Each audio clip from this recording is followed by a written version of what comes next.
കൊല്ലം ചിതറിയിൽ കഞ്ചാവ് കേസ് പ്രതികൾക്ക് 15 വർഷം തടവ്.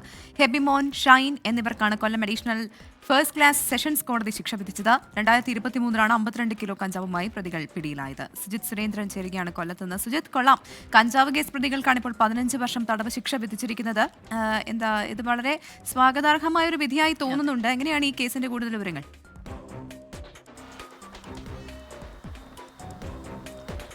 പ്രവിത, കൊല്ലം ജില്ലയിലെ വിവിധ ഭാഗങ്ങളിൽ ലഹരി മരുന്നുകൾ, കഞ്ചാവുകളൊക്കെ പിടിക്കുന്ന വാർത്തകൾ നമ്മൾ നിരന്തരം നമ്മൾ സംപ്രേഷണം ചെയ്യുന്നുണ്ട്. അപ്പോൾ തന്നെ ഇതിൻ്റെയൊക്കെ വിധി വരുന്നതും കൂടി നമ്മൾ ജനങ്ങൾ അറിയേണ്ടതുണ്ട്. ഇപ്പോൾ അത്തരത്തിലൊരു കേസാണ്. 2023 ഏപ്രിൽ 3-ാം തീയതിയായിരുന്നു ഈ ഫെബിനെയും ഷൈനയും ഡാൻസ് ഓഫ് ടീമും അതുപോലെ തന്നെ ചടയമംഗലം പോലീസും ചേർന്ന് പിടികൂടിയത്. അതിനുശേഷം ഇതിൻ്റെ കേസിലെ നടപടിക്രമങ്ങളൊക്കെ പുരോഗമിക്കുകയായിരുന്നു. ഇപ്പോൾ ഏറ്റവും ഒടുവിലാണ് കൊല്ലം ചീഫ് ജുഡീഷ്യൽ മജിസ്ട്രേറ്റ് കോടതിയുടെ വിധി വന്നിരിക്കുന്നത്. രണ്ടുപേർക്കും 15 വർഷത്തെ ശിക്ഷയാണ്, കഠിന തടവിനാണ് വിധിച്ചിരിക്കുന്നത്. ഇവര് 52 കിലോ കഞ്ചാവുമായിട്ടായിരുന്നു ഇവരെ 2 വർഷം മുമ്പ് പിടികൂടിയത്. പിടികൂടിയ സമയത്ത് ഇവർ വളരെ രസകരമായ സംഭവം, കാറിനുള്ളിൽ പ്രത്യേക അറകളൊക്കെ ഉണ്ടാക്കിയാണ് ഇവർ കഞ്ചാവ് കടത്തിക്കൊണ്ടിരുന്നത്.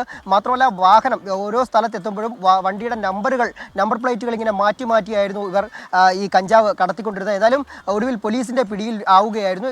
ഏറ്റവും ഒടുവിൽ ഇപ്പോൾ കേസിന്റെ വിധി വന്നിരിക്കുന്നു. 2 പേർക്കും 15 വർഷം ശിക്ഷയും വിധിച്ചിരിക്കുന്നു എന്നുള്ളതാണ്. ശരി, സുജിത്താണ് കൊല്ലത്ത് നിന്ന് വിവരങ്ങൾ നൽകിയത്.